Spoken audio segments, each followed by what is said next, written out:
Je veux absolument que tu saches en écoutant dans quelle zone on est, zone défensive, territoire central, en zone offensive, à la gauche, à la droite. C'est primordial pour moi parce que s'il y a un arrêt, s'il y a un but, s'il y a un jeu, je veux que l'auditeur l'ait vu dans sa tête. Je veux...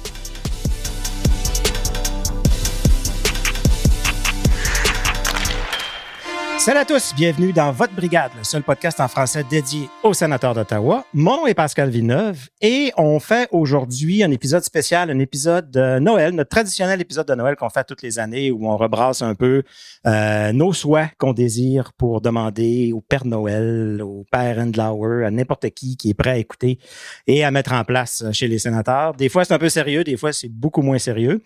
Puis aujourd'hui, je suis accompagné de toutes sortes de personnages de Noël. Que j'ai demandé. Puis en passant, on est full line-up aujourd'hui. Tout le monde est là, donc je vous les présente sans plus tarder. On a pour commencer, pour son côté toujours sceptique des décisions du coach, des décisions du DG, ses messages vocaux pour se défouler, qui nous envoie dans nos group messages pour nous le rappeler quand ça va mal. Je parle ici du grincheux, effectivement, JP Fortin. Et que je me demandais.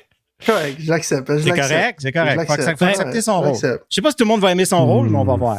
Ben, Fortin, il a bien son rôle, parce que je trouve très comique, c'est que ses voice messages, c'est pendant que sa fille adore. Fait qu'il chuchote. Oui, c'est super pas fort.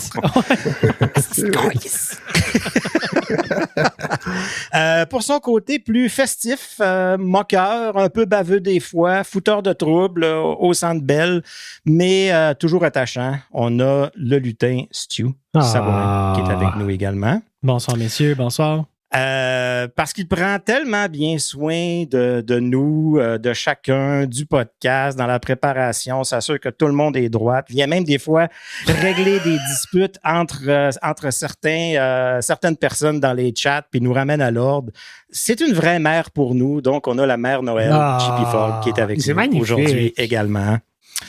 Et ben parce que j'ai la shape de l'emploi puis une barbe de plus en plus blanche, que je vais écouter vos demandes aujourd'hui, je suis officiellement le Père Noël pour vous servir ce soir. Et c'est pas tout, on a un invité spécial aujourd'hui, quelqu'un qui va se joindre à nous pour nous parler de la saison des sénateurs, mais aussi peut-être qu'il y a des souhaits de son côté, il va nous en faire part, parce qu'il est la voix des sénateurs d'Ottawa à la radio francophone. Donc, ça fait aller le manche patate beaucoup. On disait de lui, devant son filet, quand il gardait les buts, qui était telle une planche de bois. J'ai nommé, je ne sais pas si vous l'avez deviné, Casse-Noisette, Marc Legault, qui est avec nous aujourd'hui. J'ai travaillé fort, là, j'ai travaillé très fort. Ça dure-tu bien longtemps? Fallait, je trouve. Ben, j'ai nommé tout le monde, là. J'ai nommé pas mal tout le monde. Messieurs, considérez-vous bienvenus dans la brigade. Bonjour, messieurs. Hey, le pire, c'est que moi, j'avais une bonne idée. Puis là, j'avais tous des noms de lutins. Puis là, j'étais en train de trouver. Puis j'avais fait cet exercice-là. Puis là, je me rends compte que ben non, les lutins qui ont des noms, c'est les lutins de Blanche-Neige, pas les lutins du Père Noël. Fait que là, il n'y a plus rien qui marchait. Il a fallu que je scrape tout puis que je recommence. Fait que. Fait une superbe job, Pascal. Bravo. Pas pire. Bon, ouais, OK. Ouais. Fait que là je passe la POC à JP Fogg qui va nous faire un beau visuel de chacun de nous autres avec notre personnage. Il ne savait pas. Ça, là, je l'apprends live en direct. Grande primeur. Yes, ça exactement. va sortir demain, là. Demain? Un peu d'overtime ce soir. Excellent. Marc Legault, première saison à la barre de l'animation, de la description des matchs des sénateurs. Un gars qui avait de l'expérience dans le passé, ne serait-ce que des matchs du Rouge et Noir, donc au football, un peu différent. Tu avais fait la description un peu de hockey, je pense, ici et là, mais rien de trop professionnellement, disons, ou à longue durée. Comment ça s'est passé? Je pense que c'était pas un secret de polichinelle, là, que ça se brassait, ça s'en venait au 104-7. S'il y avait quelqu'un qui était pour faire les matchs, c'était peut-être toi. Tu as relevé le défi, tu as commencé ça. Comment tu appréhendais ça, là, de faire ça match après match, toute une saison? Honnêtement, la veille du premier match pré-saison face aux Leafs de Toronto, je me suis dit, qu'est-ce que je viens de faire là? Pourquoi? Mais pourquoi Ok. je m'inflige ça? Parce que, honnêtement, lorsqu'on m'a demandé de décrire les matchs, ben absolument, c'est carrément un rêve de jeunesse. Un maniaque de sport comme moi, d'avoir la chance de Oui. décrire les matchs d'une équipe de la Ligue nationale de hockey à la radio. Il y a 2 jobs comme ça en Amérique du Nord. C'est pas compliqué. Donc, c'est un immense privilège. Et ça semblait bien simple. Hein? Ben oui, pas de problème. Oui. Et là, plus ça avançait, évidemment, on a tenté par tous les moyens de se préparer, de faire quelques matchs non réels, dans le fond, des matchs à la télé, tout ça. On ne l'a jamais fait.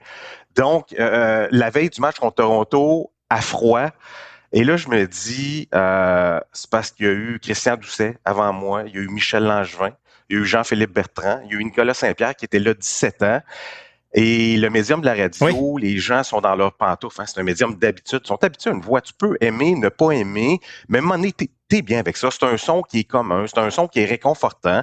Donc, je me dis, moi, je m'en vais faire mon premier match. Parce qu'au début, on ne faisait pas les matchs pré-saison. On était supposé de les faire, mais en boîte. Donc, on se pratiquait. Mais dans le contrat, finalement, à la dernière minute, on a rajouté les 6 matchs pré-saison. Ce qui fait que le premier match, c'était live. C'était notre pratique générale live. Et je me dis, après 10 minutes, ça peut passer ou casser parce que les gens vont dire, hey, j'en ai pas décrit de match. Si je me mets à bégayer sur tous les mots, puis ça avance pas, puis au lieu de parler d'un but, je parle d'un touché, puis ainsi de suite, c'est terminé, là, on passe à un autre appel. C'est la première impression. Donc, la veille, je me dis, où c'est que je m'en vais? Pourquoi je m'inflige ça? Puis, après 10 minutes, ça s'est tassé, ça a bien été. Je pense que pour une première, c'était correct là, dans les circonstances. Et puis, depuis ce temps-là, ben, je tripe vraiment. La seule vraie pratique que j'avais eue, c'est lors du tournoi des recrues du côté de Montréal. Et puis, j'avais demandé aux Canadiens d'avoir un boot pour décrire les matchs, pour être tout seul, juste pour me pratiquer. Donc, ceci étant dit, fait que je suis au Centre Bell de Montréal, puis j'ai demandé un boot aux Canadiens pour décrire les matchs des recrues, mais pour moi-même, pour me pratiquer, puis on dit non, ils sont tous pris. Voici où tu vas aller, c'est la galerie de presse. Ouais, c'est parce qu'il y a des journalistes à côté de moi, là.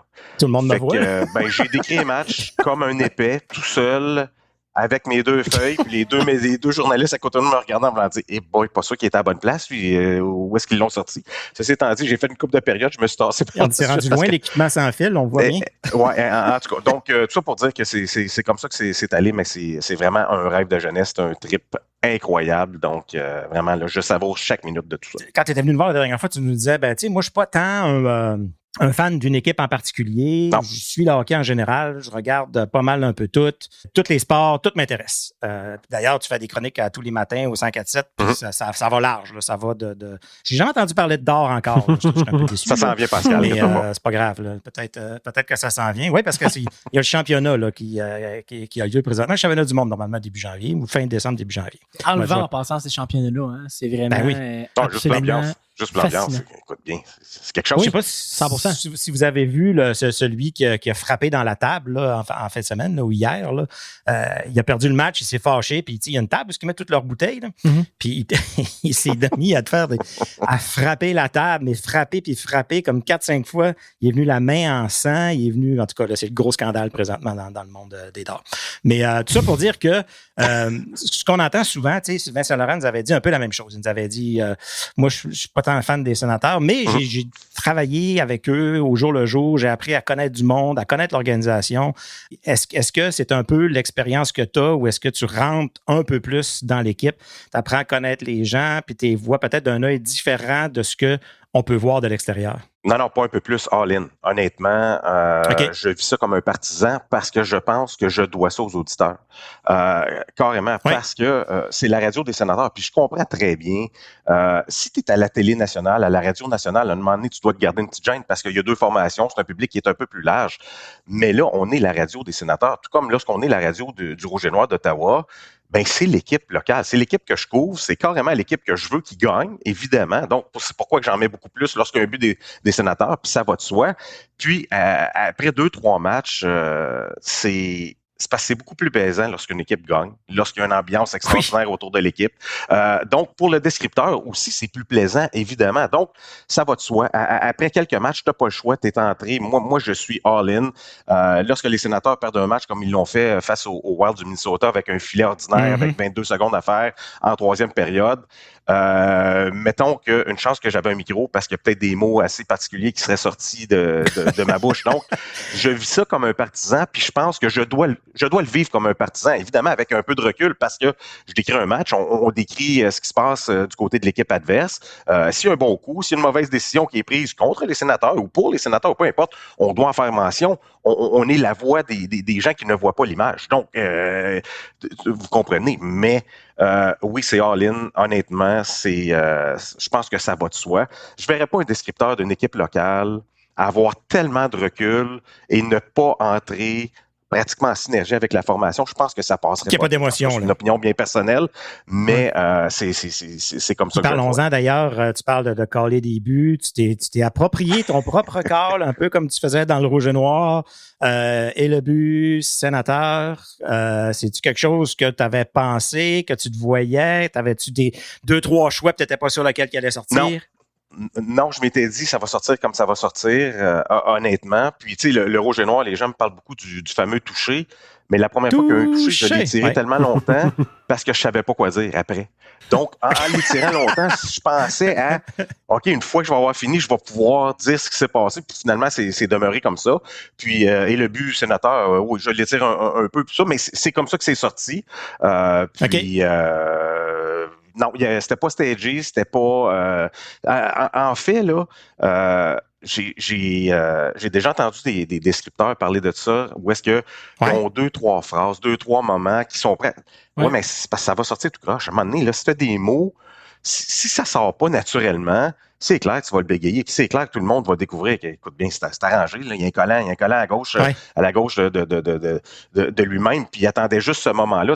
Je trouve que ça fait pas naturel. Donc, ce qui sort, ça sort comme ça. Des fois, ça sort peut-être tout croche, oui, mais il n'y a rien de stagé. C'est carrément... C'est authentique. Ça vient de mon profond de moi-même. Puis je pense que je préfère ça comme ça. Mais c'est pas évident parce que moi-même, je suis un grand maniaque de sport, comme vous tous. Puis, j'en ai des commentateurs que j'aime plus que d'autres pour toutes sortes de raisons. Puis là, en des faisant ça, je que réalise tu te rappelles? Oui, c'est un travail qui est extrêmement difficile parce que la game, elle va vite en temps. Honnêtement, c'est très, très rapide.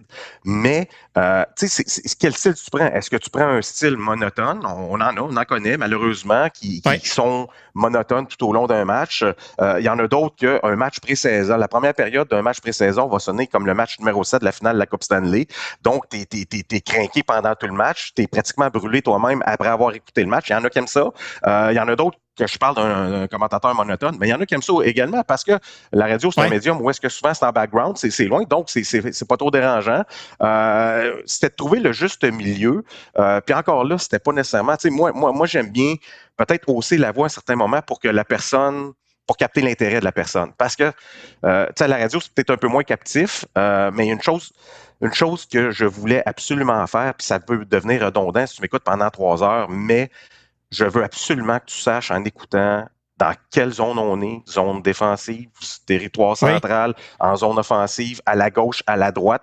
C'est primordial pour moi parce que s'il y a un arrêt, s'il y a un but, s'il y a un jeu, je veux que l'auditeur l'ait vu dans sa tête. Je veux que si Hallmark fait un arrêt d'un tir qui provient du cercle de mise en jeu à sa droite, puis qui sort la jambière droite, puis qui a fait dévier derrière le filet, ainsi de suite, je veux le décrire comme ça pour que la personne a vu le tir de Stamkos, qui a frappé la jambière de Hallmark, qui a dévié à tel endroit, puis que la personne est capable de se l'imaginer. Et je le dis peut-être trop souvent, mais à la radio, souvent, tu prends ta voiture, tu quittes, tu t'en vas faire l'épicerie, tu rentres, tu t'en vas à la banque et tout ça, de dire le pointage puis le temps qui reste. Selon moi, c'est primordial. Tu ne peux pas passer 15 minutes à écouter la radio sans savoir qu'est-ce qui se passe, qui mène, puis pourquoi l'animateur il est craqué, puis pourquoi il ne l'est pas. Ça prend un contexte dans tout ça. Donc, ça, c'est mes points de repère, mais pour ce qui est du reste, j'essaie que ça sorte naturellement. Juste avant ma première question, des fois, j'entends au début d'un match à la radio, le commentateur dire alors les Sénateurs vont être à gauche et l'autre équipe va être à droite. Là, je la pogne pas celle-là. Je me dis pourquoi est-ce qu'il nous dit ça? Ça, je le dis pas. Non, mais y a-tu une raison? Je sais que toi, tu le dis pas, mais j'ai jamais compris la raison. Je l'ai jamais. J'ai déjà entendu, puis ça, c'est pas mauvais. À l'époque du fameux cadran en voiture, où est-ce que tu tournais ta roulette, peut-être trop jeune, où est-ce que tu tournais ta roulette, puis tu partais d'un chiffre à l'autre, de la gauche vers la droite. J'ai déjà entendu des commentateurs dire. Sur votre écran de radio, les sénateurs sont à gauche. Je nomme les sénateurs, mais les sénateurs sont à gauche et les Stars sont à droite. Ça, visuellement, tu peux le voir parce que tu regardes puis tu peux figurer que, dans le fond, ils sont à ta gauche de toi-même dans ta voiture. Tu es capable de figurer un petit peu. Mais pour ce qui est du reste, je peux te dire n'importe quoi. Puis, tu sais, à la limite, lorsqu'il y a un match rouge et noir, ben, je dis souvent, le rouge et noir a le canal rideau derrière eux ou ont la rubanque derrière eux. Donc, les gens qui connaissent le stade de la place sont capables de figurer. C'est la rubanque. Donc, la zone défensive du rouge et noir est tout près de la rubanque, du moins pour la première demi. Tout ça. Donc, j'essaie de situer les gens comme ça. Au hockey, c'est un petit peu plus difficile. Dans le fond, ça donne la perspective aux auditeurs de ta perspective, de comment toi, tu es où dans le match, tu es où par rapport dans l'aréna. Puis, dans le fond, tu as commencé ça avec ton collègue, Yannick Saint-Denis, qui, lui, avait un peu plus d'expérience comme analyste. Tu en as fait plusieurs années avec les Olympiques. Est-ce que ça a été une présence un peu rassurante d'avoir quelqu'un qui avait déjà fait ce métier-là d'analyste, puis quelqu'un que tu connais, avec peut-être déjà une bonne chimie pour avoir travaillé un peu avec lui avant? Oui, c'est plus la deuxième partie de ta question, de ta question, Pascal, dans le sens que, oui, je savais qu'Yannick était capable de faire la job. Ça faisait 5 ans qu'il faisait à l'analyse des matchs des Olympiques de Gatineau, donc c'était pas un problème. Mais moi, c'est au niveau de la chimie. Ça aurait été extrêmement difficile de faire un premier match à froid avec quelqu'un que je ne connais pas ou que j'ai pas travaillé avec, j'ai pas de chimie, ça prend un minimum de lien parce que souvent tu crées des habitudes, souvent tu connais le sens de l'humour de l'autre parce qu'à un moment donné, pendant des matchs, il y a des temps morts, donc tu sais que tu peux rouvrir la porte en quelque part puis tu sais exactement que l'autre va prendre la balle au bon, puis il sait où est-ce que tu t'en vas, puis moi je sais où est-ce qu'il s'en va, donc oui, c'est important dans ce sens-là. Par contre, écoute, il aurait fallu faire avec si c'était quelqu'un où est-ce qu'il n'y aurait pas eu de chimie, je pense qu'il aurait fallu faire quelques matchs à froid, pas à froid, mais des matchs préparatoires sans auditoire pour développer une certaine chimie parce que ça aurait paru à la radio. Mais là, avec Yannick, c'est une connaissance depuis longtemps. On a travaillé ensemble dans le local sportif et tout ça. Donc, il y avait déjà un lien. Puis, je trouvais ça extrêmement important que ça soit comme ça. Mais Marc, moi, il faut que je te pose une question, par exemple. Yannick nous a très clairement démontré qu'il était un fervent partisan du Canadien de Montréal. Est-ce que tu nous rassures que c'est pas un enjeu dans la description des matchs? Non, c'est pas un enjeu. Parce qu'on a un problème ici, on a un conflit d'intérêts un petit peu, là. Non, et quand on a fait la dernière victoire des Sénateurs à Montréal au Centre Bell, on était sur place, évidemment, victoire de 5-2. Oui, c'est vrai. Il était craqué, il a parlé d'une excellente performance des Sénateurs et je l'ai pas vu verser aucun larmes lorsque le Canadien est embarqué sur la patinoire, donc inquiétez-vous pas. Je comprends très bien. Je suis rassuré. Vous allez avec ça, je sais que c'est du beau, mais non, tout est correct avec Yannick. Non, on blague, mais... Oui, parce qu'il y a des photos, là, du 5e bar. C'est ça, on a des photos encore, là. Ah, il y a des preuves, non, et on peut pas effacer ça, il est pas avec ça, mais non, tout est correct. Fait que là, si on parle plus côté sénateur, de les couvrir comme ça depuis le début de l'année, match après match, de voir des gars que tu avais déjà vu une couple de fois, Jake Sanderson l'avait vu peut-être, tu sais, là, ici et là, à travers tous les autres joueurs puis tout ça. Est-ce que tu as des surprises? Est-ce que tu as des joueurs que tu as découverts ou qui t'ont déçu? Oui, non, c'est intéressant parce que, tu sais, souvent, là, tu vois les qualités de certains joueurs, tu vois les défauts, évidemment, de plusieurs joueurs. Puis c'est difficile parce qu'on a le nez collé dedans. C'est dur parce que... tu sais, j'ai tendance à m'emporter un petit peu vite. Là. Lorsque les Sénateurs vont bien, ça va vraiment bien. Et lorsque ça va mal, le bouton de panique n'est pas très loin, évidemment. Donc, on doit se retenir un petit peu. Mais on connaissait les Stützle, les Batterson. Tu sais, il y a certains gros noms qu'on connaissait les atouts. Mais moi, j'ai découvert un joueur cette année qui me laissait ni chaud ni froid dans la dernière saison. C'est Michael Amadio. C'est surprenant à dire. My boy! Mais Michael Amadio, et je comprends, il va marquer peut-être entre 12 et 15 buts cette année, puis il n'y a pas de problème avec ça. C'est le type de joueur qui est. Mais ce gars-là, le nombre de rondelles qu'il récupère, un peu à la Mark Stone à l'époque, évidemment, il n'a pas le talent offensif d'un Mark Stone, 100%. mais il est parmi les meneurs dans la Ligue nationale de hockey pour les rondelles soutirées à l'adversaire, en échec avant. C'est quand tu le vois tous les jours. Puis tu sais, l'année passée, Travis Green le disait souvent, puis il le disait encore une fois au début de l'année, lorsqu'Amadio, je pense qu'il y avait 2 passes après les 10 premiers matchs, ça allait pas vraiment. Il dit, ouais, mais il fait un paquet d'affaires sur la patinoire, il est vraiment utile. Puis tu dis, ouais, mais à un moment donné, non. Quand on l'observe, quand on le voit à tous les matchs, moi, ce gars-là, je l'ai découvert. Je ne dis pas que c'est le joueur clé des Sénateurs d'Ottawa, mais c'est vrai qu'il apporte énormément à cette formation-là. J'ai été totalement surpris. Puis lorsqu'il est sur la patinoire, puis tu sais, le trio de Giroux, Pinto et Amadio, avant la blessure de Pinto, ben, il dominait. En fait, il était top 5 dans pratiquement toutes les phases. Des meilleurs trios dans la Ligue nationale de hockey, dans toutes les facettes, que ce soit en zone défensive, en temps de possession de rondelles, en chance créée, en chance accordée. C'était un trio dominant. Et tiens, Ridley Gregg qui joint à ce trio-là, ben, les chiffres sont similaires. Donc, c'est donc dire que et Amadio et Giroux font le travail et Ridley Gregg, clairement, au centre, c'est sa position parce qu'on a vu, en tout cas, moi, j'ai vu un Ridley Gregg différent de ce qu'il nous a démontré en début de saison où est-ce que je le trouvais plus ou moins invisible. Je cherchais cette hargne-là et depuis qu'il joue au centre, il semble avoir augmenté en vitesse, semble être beaucoup plus à l'aise et évidemment, avec 2 joueurs tellement fiables à ses côtés, ben, je pense qu'on redécouvre un peu Ridley Gregg. Donc, moi, mais pour revenir là, à ma surprise, c'est Michael Amadio. J'ai été quand même assez surpris de voir tout ce qu'il pouvait apporter. Vous faites les matchs, évidemment, à l'extérieur, en studio. Les seuls que vous pouvez aller faire en personne, c'est Montréal. Avez-vous des projets d'aller sur la route un peu pour certains matchs? À Toronto également. On fait les matchs à Toronto, les matchs à Montréal. Cette année, ça s'est décidé tellement sur le tard que non, évidemment, si série il y a, planifié, ça va être à revisiter, tout ça. Mais l'an prochain, on s'est bien promis de regarder le calendrier quand même assez tôt et planifier peut-être 1, 2, 3 voyages qui seraient quand même accessibles là, justement pour qu'on soit sur place, là, mais au-delà de Montréal et Toronto. Puis c'est surprenant parce qu'on n'est pas les seuls, hein, soit dit en passant. Les gens pensent que, et je comprends, tu sais, souvent on voit la vision de ce qui se passe à Montréal, puis Montréal c'est démesuré dans le sens que tous les médias voyagent pas avec l'équipe, mais sont sur la route, sont présents. Ottawa, cette année, il n'y a aucun média local qui est sur la route, là. Autant écrit que parlé.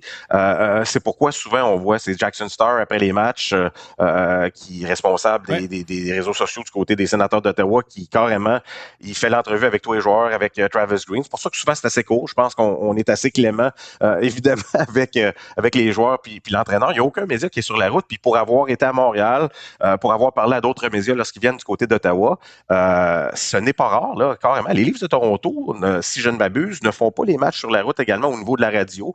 Au baseball, il y a plusieurs formations qui le font, qui ne le font pas non plus parce que c'est des coûts astronomiques, tous les voyages et tout ça.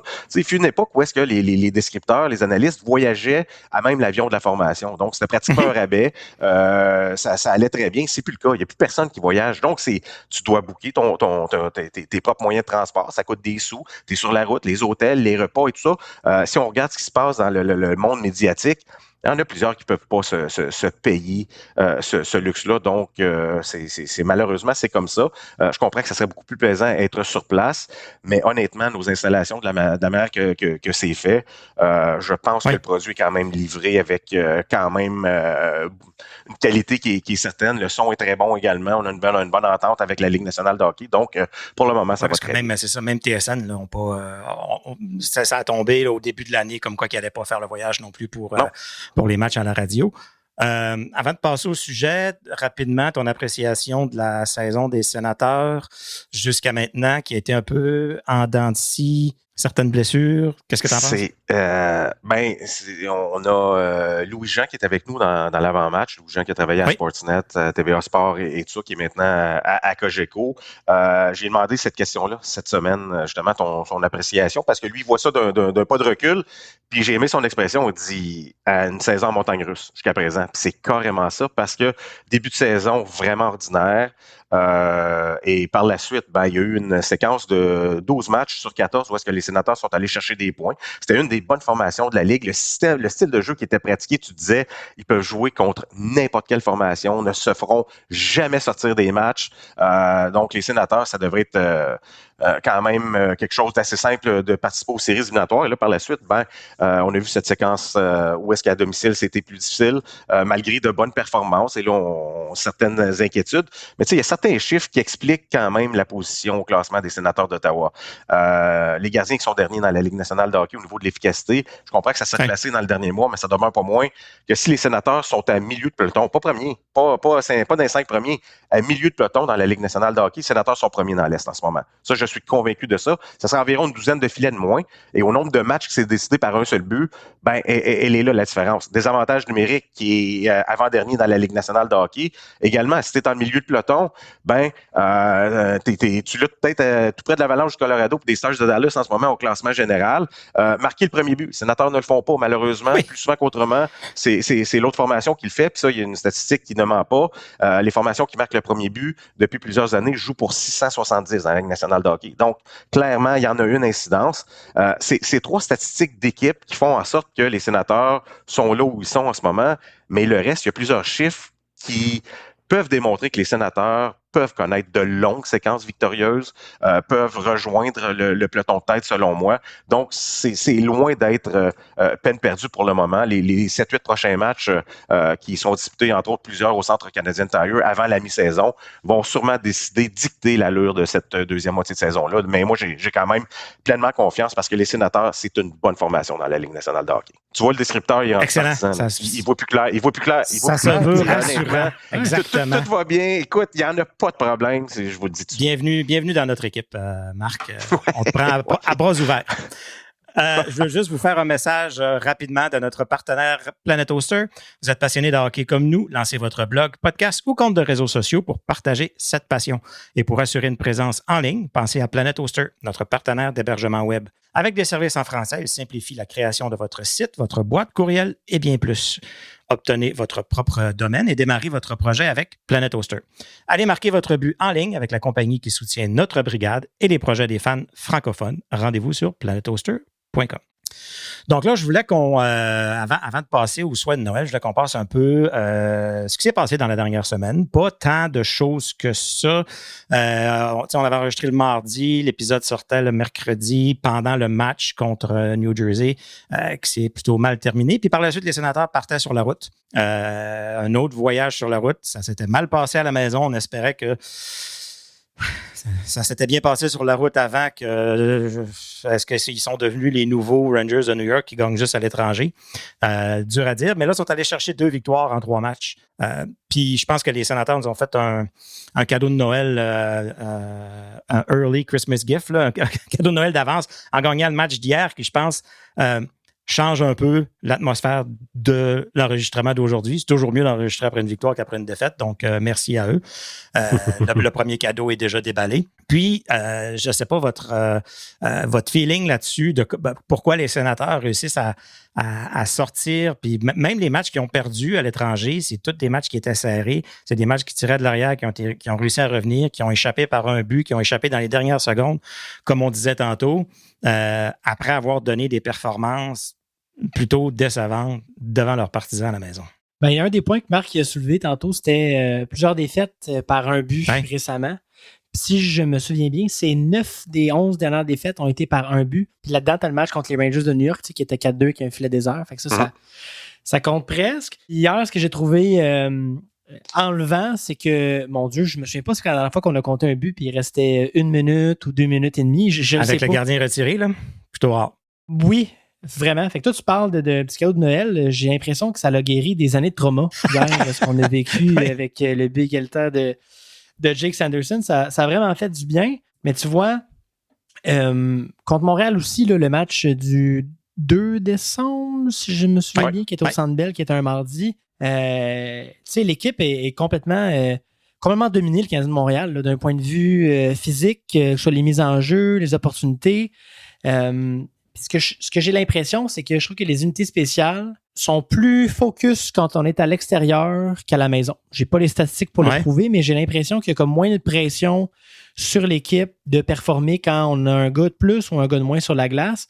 Puis ça, encore une fois, puis on va revenir plus tard dans les souhaits, mais ça fait partie de mes souhaits ça, cette année. Fait qu'on d'avoir des unités spéciales qui sont un peu plus constantes dans leur performance. Puis dans un autre beau cadeau de Noël qu'on a, qu'on déballe quasiment match après match, c'est Tim Stützle ces temps-ci qui est tout feu, tout flamme.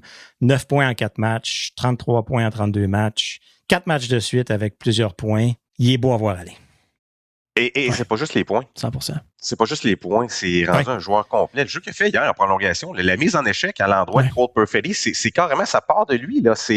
Et c'est rare qu'on voit des mises en échec à 3 contre 3 en prolongation. Il est allé chercher le joueur, il a séparé de la rondelle, laissé à Sanderson. Il a la présence d'esprit de voir que Perfetti est là, quitte le territoire, reçoit cette passe-là, 2 contre 1, belle passe. Honnêtement, j'aurais aimé qu'il tire, c'est surprenant. Là. Je comprends que les sénateurs ont gagné. Le défenseur lui donnait le tir au complet, malgré tout. Non. 100%. Il est allé d'une bonne vieille sauceur par-dessus le bâton du défenseur, puis 3-2 sénateurs. Mais tu sais, Marc, même ça, il a recommencé à le faire. Il a recommencé à tirer. Puis il continue. Il compte des buts maintenant. C'est la chose qu'on lui demandait de faire, puis il le fait, finalement. Oui, tout à fait.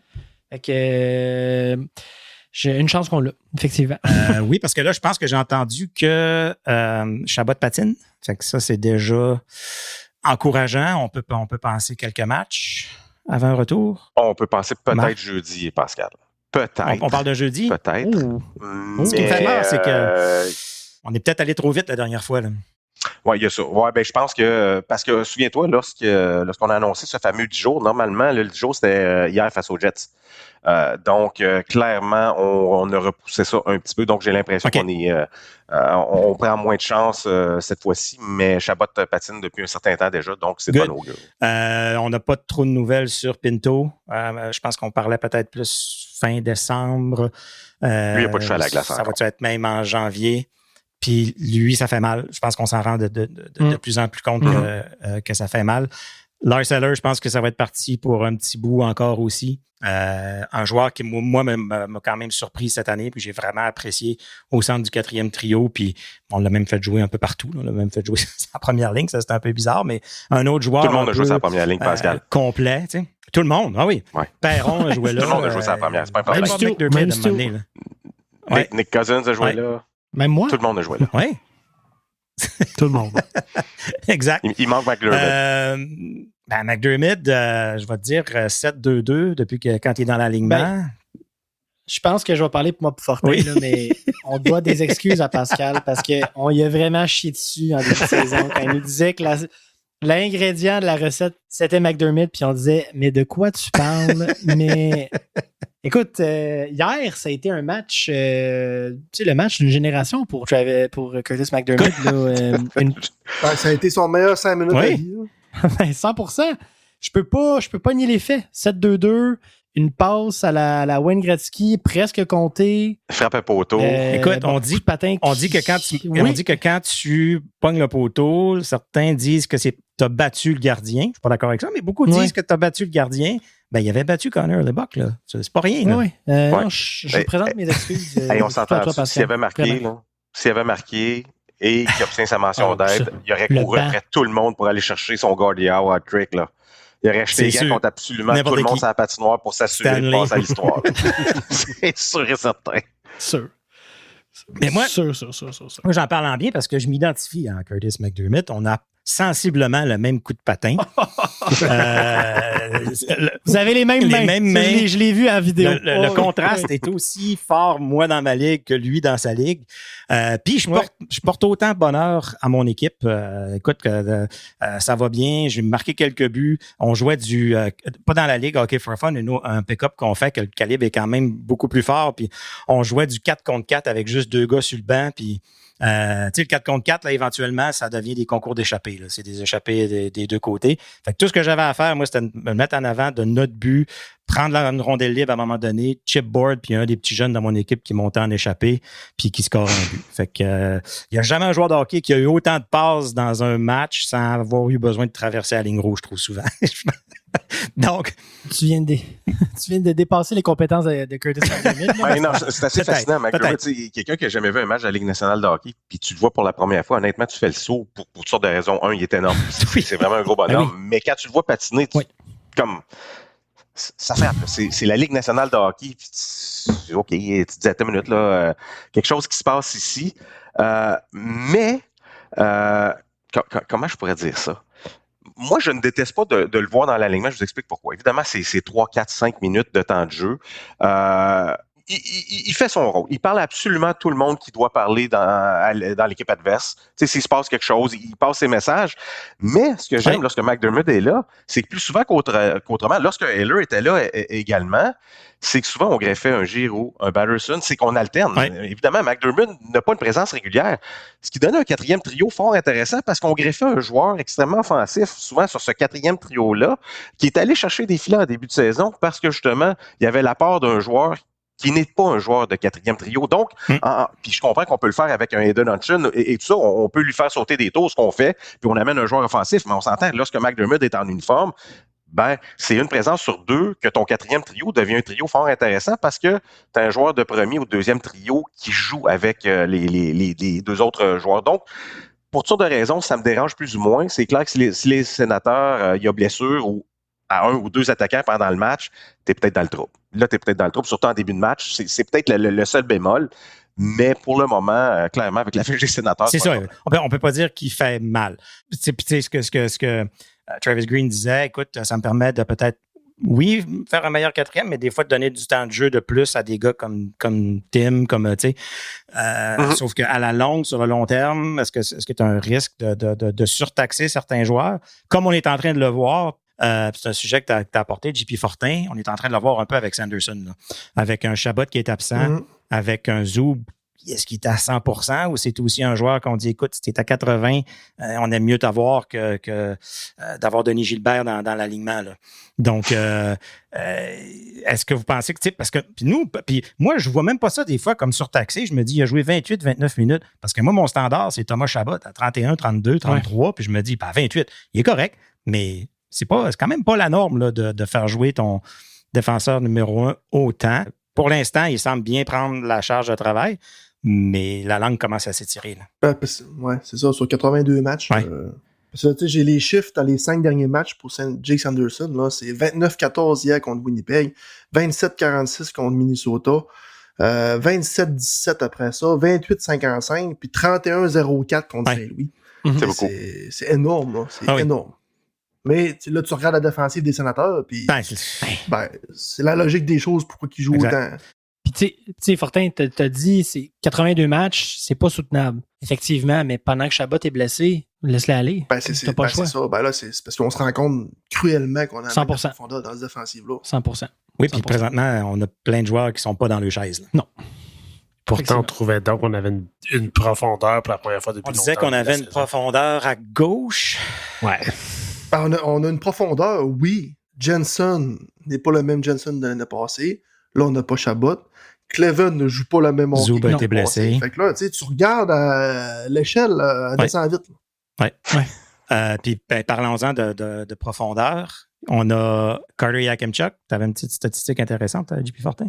Ouais, tu sais, on se pose tout le temps la question comment il va? Est-ce que ça pourrait être une alternative à le rappeler puis le mettre dans le top 4 des Sens? Puis je pense pas qu'il est prêt à jouer NHL parce que je regarde juste son différentiel. Il est à moins 21 en 27 matchs et il se classe au 313e rang des pires défenseurs de la Ligue américaine au niveau du différentiel. Est-ce que c'est bon? Sur 314. Sur 314 défenseurs de la AHL. Je pense qu'on va être patient avec Yakimchuk, messieurs. Ouais, je suis d'accord. Je pense que c'est... Je sais pas si j'accorde une si grosse importance à ça. Un, parce qu'il est dans une équipe qui est très moyenne. Puis que... Il joue beaucoup de minutes. On l'a pas repêché pour ça. Sur la patinoire. On l'a repêché pour son côté offensif. Il joue beaucoup. Dans toutes les situations importantes, on lui demande de, continuer à développer ton côté offensif, mais apprends le côté défensif. Fait que je pense effectivement, il y a une courbe d'apprentissage qu'il va avoir là. Sauf que si on le rappelle, je pense pas que ça va être pour venir être un stay-at-home D. Je pense que ça va peut-être être parce qu'on a besoin d'un peu plus d'attaque qui vient de la défensive. Mais ça m'inquiète pas trop pour l'instant. Moi, j'aime bien ce qu'on fait avec Yakemchuk. J'aime bien ce qu'on fait avec lui. Oui.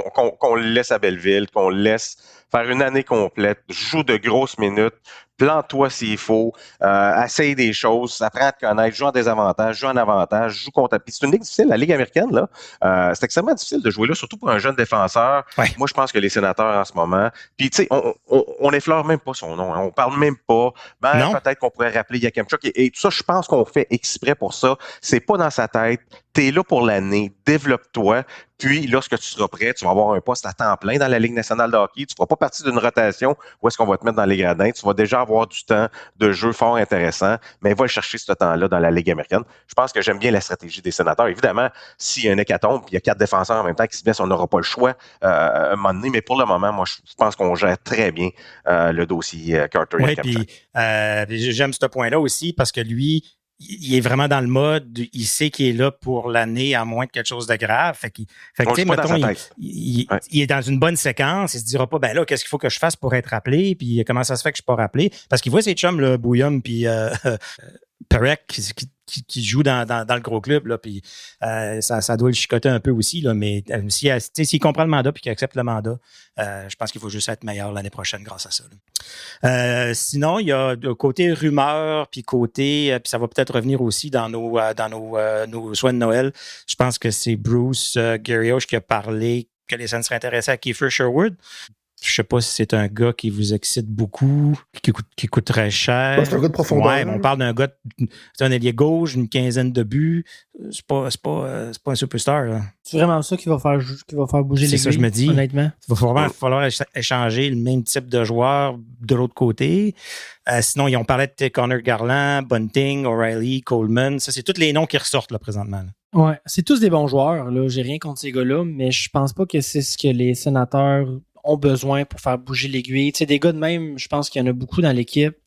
Pas exactement le même prototype, mais ils sont capables de jouer ce style de hockey-là. Ouais. Je pense qu'on a parlé la semaine dernière. Il y a un besoin criant dans l'équipe. C'est pas en avant, je pense. Effectivement. Bon, ben ça fait le tour des sujets. Je pense qu'on peut s'en aller vers les souhaits de Noël. Puis j'ai fait un petit exercice où j'ai sorti la liste de l'année passée. Je vais passer ça rapidement, puis on pourra commenter, voir ça s'est-tu passé ou ça s'est pas passé. Évidemment, premier choix, c'était un défenseur top 4. Je pense que il y a personne qui a été acquéri. Jensen est arrivé déjà quand on a fait cet épisode-là. Ouais. Moi, j'avais dit un contrat pour Adam Gaudette. Ça s'est pas concrétisé. Il y a un contrat, mais pas avec les Sénateurs. On parlait de remplir la banque de choix. C'est pas tant arrivé non plus. On avait un troisième chandail. JP Ford. C'était dans tes choix. Oui, puis il va revenir dans tes souhaits cette année. On vous garde la poche. Je garde mes munitions tantôt. Oui. Pimper les Sénateurs de Belleville. Je pense qu'ils ont fait une petite job d'aller chercher quelques vétérans, mais de là à dire qu'ils ont tout chamboulé, pas tant que ça. On voulait avoir Lyndon Slowidge à temps plein. Il est revenu peut-être un peu plus souvent, mais je pense pas qu'on va l'avoir à temps plein. Ça fait jaser, ça. Hein? Ça fait jaser, Lyndon Slowidge, le chanteur de l'hymne national. Les gens me parlent de ça. Ouais. Puis sa moyenne au bâton est pas pire quand il est là. Fait que... OK. Présence des joueurs francophones dans la communauté francophone. Est-ce qu'on a vu plus ça dans un an? Pas tant, hein? Tu sais, des joueurs... On les a vus à Québec. Oui. On les a vus à Québec. Tu sais, les joueurs francophones. Mais toi, tu parles quoi? Mettons que Claude Giroux vient voir une game des Olympiques, puis les gens le voient, puis ce genre d'affaires-là. Là. On a vu Thomas Chabot dans son école primaire. C'est ça. Ça va être dur avec le calendrier cette année. Calendrier olympique. Là. Oui. Ils sont partis à Québec au début de l'année. Pour eux, c'était ça leur gros focus. Là. Régler la situation du deuxième gardien de but. Ça, je pense que c'est réglé. La décision a été prise. C'est Merilainen le deuxième. On avait parlé, ça, je ne suis pas sûr si ça a été fait. Craig Anderson dans le Ring of Honor. Non, ça n'a pas été fait. Ça n'a pas été fait. Hein? On l'a ramené pour la sonner à la cloche en série. C'est ça qu'on a fait. Retour à la danse du printemps. Ça a été fait. Ça a été réglé. Mm-hmm. Une prolongation pour Claude. Ça a été fait aussi. Ça a été long, ça a été compliqué. Je ne voudrais pas être celui qui a été obligé de mettre ce contrat-là en place, mais c'est fait. Puis être acheteur au trade deadline. Donc ça, les Sénateurs étaient acheteurs, mais ils ont du temps acheté que ça. Oui. Zetterlund puis Cousins. Donc, quand même pas pire. Je pense que j'ai pas fait la moyenne, mais j'ai trouvé ça pas pire. Donc, je pense qu'on peut recommencer la liste de cette année. Je vous le donne en 1000. Puis Caroline Barrette, une de nos fidèles auditrices, c'est son souhait aussi. On parle encore de défenseurs top 4 à Ottawa. Ben, c'est top 4 ou ben on peut même dire un top 3? Toi, Fortin, ta théorie, c'est que Jake Sanderson est 1, Artem Zoub est 4. Et 4. Chabot 2. 2, 3. 3. Fait qu'il reste un trou. Ouais. C'est ça. Ouais. Fait que ça pourrait être même un 3. Un top 3. Totalement Mais d'accord. avez-vous vu le prix à payer pour... Là, OK, c'est un superstar, là, Hughes, là. Ben, je pense que c'est une superstar puis il y a 26 ans. Je pense que ça pèse beaucoup dans la balance là, pour ce qui a été donné, mais c'est traumatisant. Parce que là, j'essayais de faire le comparatif, là. Puis je me disais, il faudrait donner probablement à Pinto, un choix de première ronde qu'on n'a pas. Il faudrait donner Yakemchuk. Yakemchuk est dans la discussion. Fait qu'à un moment donné, Et après ça... Ça serait... Mais je pense que Yakemchuk, on est capable de jouer avec ça, de se départir de ce morceau-là. Je pense que, comme tu as dit, toute discussion pour un top 3 def, il y a Shane Pinto dans la conversation, puis je pense que c'est là que tout le monde est comme très peu à l'aise. C'est fini, là. Le téléphone raccroche. Entretenir une telle conversation, effectivement. Mais de toute manière, je pense pas que le prototype de Quinn Hughes était l'idéal pour les scènes non plus. Là. Moi, c'est pas le défenseur du tout. Non, moi non plus, effectivement. C'est un bon point, effectivement. Je pense qu'on a battu à mort le sujet du défenseur top 4 en 4 ans. On n'a plus grand-chose. On l'a plus rien à dire dessus. On l'a tellement battu que c'est même plus un top 4 qu'on veut, c'est un top 3. Ça, voilà. C'est ça. Comme, toi, Stu, tu avais une demande, un souhait spécial pour les unités spéciales. T'sais. Ben, tout à fait, messieurs. Puis, Marc en a parlé tantôt, là. Il y a un manque de constance au niveau des unités spéciales, mais je pense que quand ça va bien, c'est des 3 en 3 en avantage numérique. C'est des 4 en 4. Et là, après ça, on a des 0 en 19. Puis je pense que c'est là que la saison se joue en ce moment. C'est sur l'avantage numérique et le désavantage numérique. Puis moi, je pense qu'un monde idéal, c'est où est-ce que quand tu additionnes le taux d'efficacité de ton avantage numérique et ton désavantage numérique, tu arrives en quelque part autour de 110%. Fait que tu aurais quelque chose comme un power play qui fonctionne à 25%, qui est assez exceptionnel. Là, c'est une chance sur 4. Puis tu as un désavantage numérique qui tourne autour de 85%, qui est comme dans la moyenne de la ligue, ou du moins juste en bas, là, tout près de, je pense que la moyenne, c'est comme 87. Juste ça te permet de stabiliser ton équipe. Tu vas chercher des points là-dessus parce que si tu améliores ton powerplay, ton désavantage numérique, l'autre statistique sur laquelle Marc a mis le doigt tantôt, c'est l'efficacité des gardiens de but. Ça aussi, c'est une statistique d'équipe. Puis tu l'améliores. Ça, ton désavantage numérique va mieux. Ça veut dire que tes gardiens de but, ils font plus d'arrêts, ou du moins, ils en accordent moins. Puis si tu comptes plus de buts en powerplay, ben, chance est que tu joues avec l'avantage.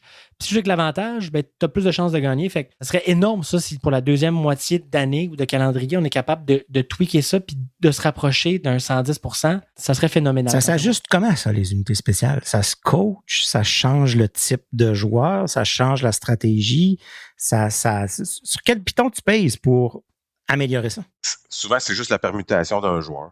Peut changer la donne. Puis, tu sais, l'avantage numérique en ce moment produit très bien, mais j'ai le goût de dire, fiez-vous pas aux chiffres.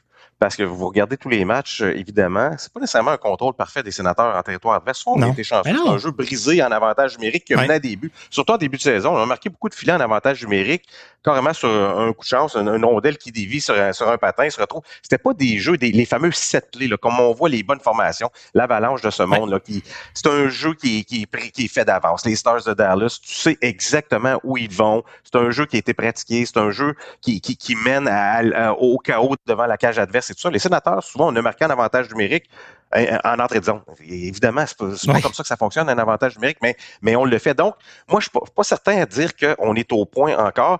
Je vois, par contre, beaucoup de signes d'amélioration dans le désavantage numérique. Je comprends qu'on est encore 31e sur 32 dans la Ligue nationale de hockey.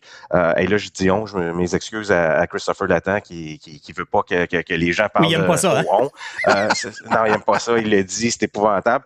Ceci étant dit, je vois des signes, par contre, où est-ce que les sénateurs, parfois, là, sur certains désavantages numériques, hier, ils l'ont été, sont dominants. dominant. Il n'y a aucune chance. Donc, je pense qu'il y a des signes. Je pense qu'il y a quelque chose qui va faire en sorte que les sénateurs vont augmenter leur moyenne au bâton. Sur l'avantage numérique, c'est ce que je voyais hier pendant le match, puis je me disais, mais voyons, OK, on se passe la rondelle en périphérie, mais il n'y a aucun gars qui est sur son offside, tu sais. À gauche, tu as un gaucher, puis à droite, tu as un droitier. Mais qu'est-ce que tu veux faire? On dirait que le seul jeu, c'est le bumper. C'est le fameux bumper. On l'envoie à Brady en bas. Brady l'envoie dans le slot. Mais sinon, on essaie de créer une ouverture pour que Jake Sanderson prenne un tir, crée le chaos, puis qu'on réussisse à marquer un but. Mais effectivement, on n'a pas... Avant, c'était clair. C'était Josh Norris. La puck va aller à Josh Norris. Exact. Il va prendre un tir sur réception. Tout le monde le sait, mais ça va rentrer quand même. Là, je ne suis pas certain c'est qui notre des fois, ça va être tout là sur son lancer. Cousins va être capable de prendre un bon tir du poignet une fois de temps en temps, mais Cousins est pas mal le seul qui marque peut-être un peu plus régulièrement ou qui est vraiment la menace là, sur l'avantage numérique. Fait que à suivre de ce côté-là. OK, JP Fogg, toi, écoute, on t'a demandé de venir juste pour nous parler des chandails officiellement. Non, mais non, mais je me demandé mes souhaits. J'ai dit, moi, le chandail rouge, je veux le battre sur le soleil, je ne veux plus jamais le voir l'année prochaine. Je m'excuse à ceux qui l'aiment, mais j'adhère pas au concept. Il y a trop de choses qui se passent. Je l'ai dit 1000 fois. Tu l'as vu en vrai, là? Tu l'as-tu... Non, je l'ai pas vu. Tu l'as pas vu en vrai encore? OK. Je l'ai pas vu en vrai. Mais il n'y a pas besoin qu'il je regarde à la télé et ça fonctionne pas. C'est pas les sénateurs. Je sais même pas c'est quoi. Non, mais écoute, toi, t'en as fait un mock-up là, de ce que toi, tu voudrais. Ouais, j'essaie de corriger. OK, c'est ça, la nuance. Ouais, c'est pas qu'est-ce que toi, t'aimerais, c'est que t'as dit, moi, je le préférerais un peu enlève ci, enlève ça, mais exact. J'essaie d'atténuer des les choses pour qu'ils soient un peu plus classiques, un peu plus Ottawa, un peu plus... Mais si dans un monde idéal, ça serait pas ça serait pas été ça. Donc, tu es déjà en attente du prochain. Fait que pour toi, c'est encore la même choix que l'année passée. Non, moi, je veux voir le haut, Pascal. Ouais. Moi, c'est le haut.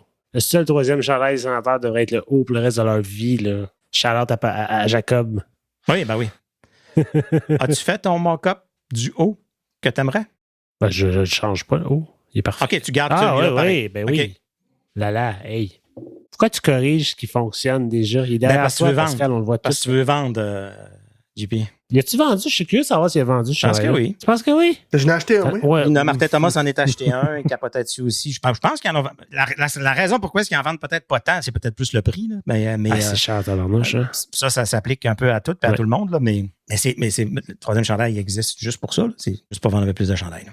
Marc, as-tu des opinions envers les chandails, toi, les couleurs, puis ça te fait-tu un pli à quelque part? Oui, j'en ai une. Moi, le rouge, le look du rouge, surtout les kits des gardiens de but sont exceptionnels. Le kit en rouge de Linus Ullmark, c'est un des plus beaux dans la Ligue nationale de hockey. Le chandail de près, je le trouve exceptionnel. Pour un descripteur, c'est extrêmement difficile. Parce j'allais que te demander les numéros ne ressortent pas. Donc, du haut de la passerelle à Ottawa, c'est un peu problématique là, pour certains. De près, je le trouve vraiment beau. Honnêtement, moi je le trouve beau. Puis, comme je te dis, les gardiens, lorsqu'ils portent le chandail rouge, on change les jambières et tout ça. C'était un look absolument incroyable. Mais... moi aussi, je suis un peu classique dans les chandails de hockey, mais le rouge, en général, moi, je suis correct avec. OK. Et je te le donne. Pour l'équipement des gardiens, c'est vrai qu'ils se sont donnés et c'est le fun à voir. Là, c'est l'ancien gardien qui parle. Fait que je suis influencé par ça. Puis, j'aime ça que tu en parles parce que j'ai lu déjà par le passé quand les sénateurs sont arrivés dans la ligue avec leur chandail noir original, un peu comme ceux qui portent présentement. Mais le numéro était justement rouge avec un outline noir ou le contraire, je ne sais plus trop, sur fond noir. Puis tout le monde était comme, on n'est pas capable de lire les numéros. Fait que je peux pas imaginer qu'en 2025, on fait encore des chiffres, des numéros noirs sur un fond rouge. Ça marche pas, selon moi. Bref. Ouais, mais c'est pas fait pour les descripteurs, hein, je te dis tout de suite. C'est carrément fait pour vendre. C'est ça.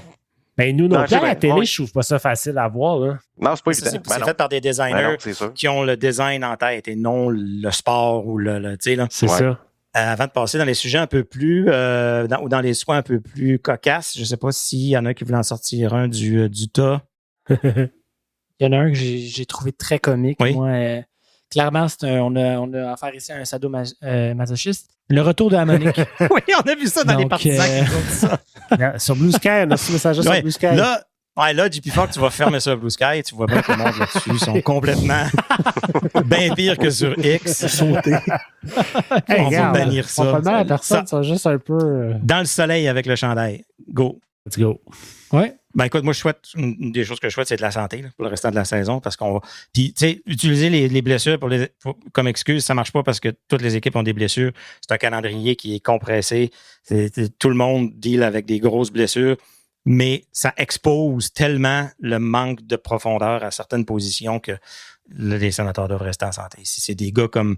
Tu sais, un gars comme Brady part, ça fait mal, c'est ton capitaine, c'est ton... Mais il y a un rôle dans l'équipe, si on veut. Tu sais, il y a sa job à faire. Un gars comme Pinto se blesse, ça fait beaucoup plus mal parce qu'il est partout. Il joue dans toutes les situations, avantages numériques, désavantages, il fin de match, tout le temps partout. C'est plus difficile à remplacer. Puis les gars vont pas autant se serrer les coudes puis se dire let's go, faut survivre pendant que Pinto est... Ça n'a pas le même impact, je trouve. Fait que la santé, on va tous se souhaiter ça dans le temps des fêtes. Là. Fait que quand le monde va vous dire je te souhaite de la santé puis du succès dans tes études. Tu vas souhaiter ça, Pascal, du succès dans tes études? Moi, je souhaite du sexe dans les études là, tout le temps aux jeunes. Là. Je suis le vieux mononcle cochon. J'aime ça. Ouais. Si on y va avec... Ben moi je pense qu'on peut tous se cotiser pour payer des cours de patin à Curtis McDermott avec Kelly Shettles. Avec Shelly Kettles, on a vu qu'est-ce qu'elle pouvait faire avec Brady Tkachuk, qui était comme un enfant à Noël que tu y amènes un cadeau, tu t'occupes de Brady pendant 6 semaines, puis tu améliores son patin. Puis même que moi, je vais tag along, là, je me cherche quelqu'un pour me donner des cours de patin aussi. Fait que les deux ensemble, je pense qu'on pourrait avoir du fun. On pourrait me montrer à me battre aussi. Ça pourrait être pratique dans mes ligues de garage. Alors, on a d'autres personnes qui nous ont écrit. Kevin Boritaille, je pense. Désolé, j'ai tapé le nom, mais j'aurais dû garder la photo d'origine qui nous parle de constance pour les sénateurs en général aussi. On a Stéphane Deschênes, avec qui j'ai des discussions souvent sur les gardiens, qui dit on demande de meilleur duo de gardiens et 1 ou 2 marqueurs de plus. Sans plus. Juste ça. On en a qui sont un peu plus, qui étaient un peu moins dans le mood de Noël. Martin Beauchamp qui nous dit que c'est le temps de défaire le noyau. C'est pas qu'on est rendu là. Ça va le Grinch? C'est ça, on a trouvé le vrai grincheux. Real Senatorial qui nous dit ça nous prend 1 ou 2 blockbuster trade. Puis je peux pas lire tout le reste du message. C'était pas trop PG-13. Fait que ça ressemble à ça, la liste de Noël. Je peux pas croire qu'il y a personne n'a mis de retourner à la danse du printemps. Non. Ça, c'était l'année passée. Ça. Je pense que ce qu'on peut mettre, c'est passer une ronde. On n'est même pas capable de faire les playoffs encore. C'est ça. C'était censé être... Moi, c'est juste... Je suis d'accord avec toi, mais c'est censé être acquis qu'on faisait les séries. Et donc, là, ça aurait dû être on gagne une ronde. Mais on ne sait même pas si on va faire les playoffs. Oui, mais l'objectif, c'est pas de faire les playoffs, c'est de passer une ronde. On est d'accord? Oui. Oui. Moi, je vois beaucoup de la parité dans l'Est. C'est rien de fait. Pour le principalement, l'objectif, c'est de faire les séries. Là. Parce que là, tu sais, je veux pas être plate, messieurs, là, mais là... Non, grincheux. On se parle. Je vais faire mon grincheux. Là, si on fait pas les séries, OK, ça fait encore une tache noire dans toutes les années passées qu'on a eues, à mon avis. Parce qu'on s'entend pour dire que cette équipe-là est à maturité.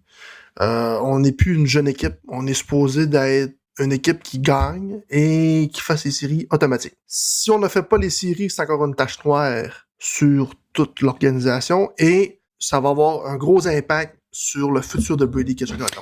Oui. Dans son renouvellement de contrat. Oui, puis 2-3 ans, je pense que c'est. Oui, mais comme on voit maintenant, les équipes attendent plus nécessairement que le joueur soit à sa dernière année de contrat parce qu'il y a tellement plus de valeur si tu donnes à l'autre équipe 1 an et demi à l'équipe qui va le chercher. Que ça va peut-être être plus dans 1 an et demi là, que si les choses se placent pas. Mais ce que je veux dire, c'est que Brady Tkachuk qui n'est pas calme. Non. Il y a bien des choses, je pense pas qu'il est calme. L'équipe, elle gagne pas. On n'est pas capable de se rendre plus loin qu'une ronde. On n'est pas capable de se qualifier en série. Je vais aller jouer ailleurs. À un moment donné, t'es le capitaine de cette équipe-là aussi. Je vais y aller plus positif, moi. Parce que je suis obligé, je suis descripteur, on m'a dit que c'était dans mon contrat. Oui, t'as plus le choix maintenant. Mais non, c'est pas vrai. Les gens qui écoutent ça, là, je suis sûr qu'il y en a qui disent on le savait, c'est le même que ça fonctionne. Ça va être clippé, ça. Non, c'est pas vrai. Pas vrai, pas en tout. Je vais y aller plus positif, par contre. Après 32 matchs, En début de saison, on dit, OK, les Sénateurs, après 32, vont être à 5 points de la première place dans l'Atlantique avec un match en main. Hey, c'est pas mauvais, là. Ah oui. Ils ont les mêmes stats que l'année passée, 100%. Ben, c'est exactement où est-ce que les Sénateurs sont en ce moment. Donc, voilà, la partie de mon contrat est faite, est remplie. Je suis allé du côté positif de la chose. Ça, tu vas avoir ta paye pour asseoir. Ouais. Je vais pouvoir faire l'épicerie la semaine prochaine. Mais Marc, en tant qu'un grincheux, je te relance. On est aussi à 2 points de cave dans l'Est. Oui, mais ça c'est dans mon contrat. Je n'ai pas le droit de le dire. Je comprends très bien, c'est sûr et certain. J'ai fait une chronique cette semaine, c'est exactement ce que je disais. J'allais du positif au négatif. Puis du côté des Sénateurs, la saison complète, tu peux y aller. Tu peux tout virer en positif avec les chiffres, puis tu peux tout virer en négatif avec sensiblement les mêmes chiffres. C'est ça, c'est vrai. Tu joues bien ton rôle. Good. Fait que Marc, on va te souhaiter une bonne deuxième moitié de saison. On va te souhaiter présence en série, que tu vives le Centre Canadian Tire en série, à la description, perdre la voix, puis être capable de parler. On souhaite ça à 100%. T'as-tu des choses, toi, que tu souhaites pour la deuxième moitié en tant que descripteur? Oui, je souhaite. Il faut décrire les matchs pour réaliser le nombre de fois que je dis relance en territoire adverse. Il va d'une remise dans le territoire adverse. Le nombre de dompages, mes amis. Il y a 3 jeux qui reviennent tout le temps. Tout le temps. Le fameux défenseur qui est dans son territoire, qui va d'un bon slap shot à la ligne rouge que le joueur fait dévier dans le territoire adverse. Le défenseur qui transporte la rondelle traverse la ligne rouge, la pitch dans la zone adverse. Où il y a une première passe, on traverse la ligne. C'est incroyable. C'est du ping-pong. Le hockey, c'est une game de ping-pong. Ouais. Et à un moment donné, là, dans ma tête, je me dis, écoute, ça me prend des synonymes. Je suis plus capable de m'entendre. C'est épouvantable. Tout dans le même jeu qui revient. Mais qu'est-ce que tu veux? C'est ça qui est ça. C'est carrément. Je souhaite un petit peu plus de créativité partout dans la Ligue nationale de hockey et des prolongations comme on a vu hier à Winnipeg. Ça, c'était plaisant. Ça, là, c'était un 2 minutes. Vieille prolongation, comme dans le temps d'Eddie Shore. Un 2 minutes de pur bonheur, des échanges. Oui. Tu sais, il n'y avait pas de on quitte le territoire tranquillement. Non. Je vais essayer de compter. Si je suis pas capable, je te donne une chance. C'était phénoménal. Vraiment. 100%. Mais sinon, dans tes soins en général, je pense pas qu'on t'a demandé spécifiquement. T'en avais-tu d'autres que t'avais noté, que tu désires de l'organisation, un peu de chauffage dans le boot où vous faites les matchs? Non, tout est correct. J'ai amené ma chaufferette. Tu as vu l'autre jour quand t'es venu. Donc, j'ai pas de problème là-dessus. Honnêtement, moi, je suis un peu comme toi, Pascal. J'irai pas dans l'humour. J'irai pas dans la santé du côté des Sénateurs d'Ottawa parce qu'on voit là, c'est mince. C'est mince. Le noyau est bon. Lorsque tout le monde est en santé, c'est fort intéressant. C'est une équipe qui est complète, selon moi. Oui, ça serait le fun d'un marqueur de plus, je comprends très bien. Un défenseur top 4, toutes les équipes en veulent. Peu importe où est-ce qu'ils sont au classement, toutes les équipes en veulent. Mais lorsque tout le monde est en santé, c'est une belle équipe, les Sénateurs, mais ça prend pas 4-5 piliers qui sont blessés parce que c'est très, très mince. Donc, on va souhaiter de la santé. Oui, puis le calendrier est fait pour causer plusieurs blessures. Tu sais. C'est ça qui est talent, c'est ça qui est quelque chose. Janvier, entre autres, là, c'est un gros mois. 2 matchs Avalanche, 2 matchs Hurricanes, entre autres. Je pense qu'il y a 17 matchs dans le mois. Donc, c'est un gros Est-ce que tu penses que ça relance l'idée d'avoir des Olympiques, que les joueurs de hockey aillent aux Olympiques? Qu'est-ce que tu veux dire, ça relance? L'impact que ça a sur la santé de ta ligue, puis de tes joueurs, de ton produit, de ce que tu vends aux gens. Je suis pas certain que c'est là-dessus qu'évalue, moi, Pascal. Je pense que ça va être sur les retombées que les Jeux olympiques vont donner à la Ligue nationale de hockey. Si jamais il y a une augmentation, entre autres en Europe, des gens qui veulent suivre les activités, des gens qui achètent les chandails, de la business qui augmente, de l'argent qui augmente, je pense qu'en bout de ligne, parce que regarde, là, c'est quoi, l'année prochaine, on s'en va vers 84 matchs, c'est ça? En saison régulière. Oui. Je pense qu'on a parlé de ça. Oui. Donc, ils auront beau dire qu'on prône la santé des joueurs et qu'on tient ça à cœur, on va leur donner 2 matchs de plus. C'est en bout de ligne, je pense que ça, c'est même pas... si la business marche, si on fait de l'argent, s'il y a des retombées économiques, je pense pas que ça mette en péril la présence des joueurs aux Jeux olympiques. Évidemment, si McDavid, McKinnon, les deux Tkachuk, puis il y a 14 joueurs qui sont blessés après les Jeux olympiques, il y a peut-être certains propriétaires des Jeux qui vont dire « Wow, t'as une minute, là? » Mais si c'est payant, je pense qu'on va regarder à gauche si ça se passe à droite. L'argent. Ça mène le monde, comme on dit. Sur ces belles paroles, des boys, je sais pas, JP Fogg, toi, tu restes dans le coin dans le temps des fêtes. Nous, on descend à Ottawa. Tu reviens à Ottawa. Yes. Viens-tu voir un match? Je pense pas. C'est assez barre en barre, notre petit séjour dans la région. On se promène entre les beaux-parents et les parents. Laisse les enfants, là. Viens nous trouver. On s'en reparle. Le 1er janvier, là, c'est bon, on va travailler là-dessus. Stu, comment ça se passe de ton côté? La soupe aux pieuvres? En masse. C'est vrai, la soupe à pieuvre le 24. Okay. Puis sinon, je viens faire un tour à Ottawa, mais fin janvier seulement. Je serai là le 23 et 24. Excellent. JP Fortin, nous deux, on va se bourrer de tourtière. On va se bourrer de pâte à viande. Absolument. Tourtière du de lac. beignes maison. Déjà au menu le 27 décembre. Puis je l'ai déjà mangé. C'est déjà commencé. Tu prépares l'estomac. C'est comme avant d'aller dans le sud. Il faut que tu...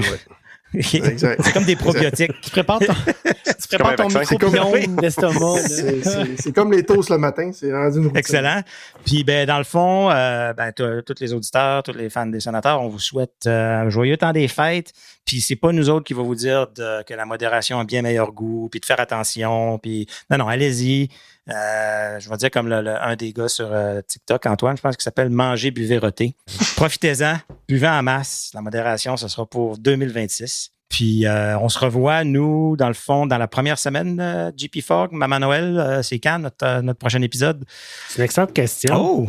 Il est déjà en break, oui. Pascal. Qu'est-ce que tu y fais? Il sait pas. Ouais. Attends, tu l'as shaké, là. Je l'ai. Enregistre le 7, sort le 9. Fait que salut TQ, on se reverra le 7 janvier. Le 9, techniquement. L'épisode sortira le 9. Ça va sortir le 9. Puis, dans le fond, on vous laisse avec, je pense, le souhait ultime de tout partisan des sénateurs, qui est le running gag de notre ami français, David. Et voici. Et on gagne la coupe, ici. Classique. Joyeuse fête tout le monde.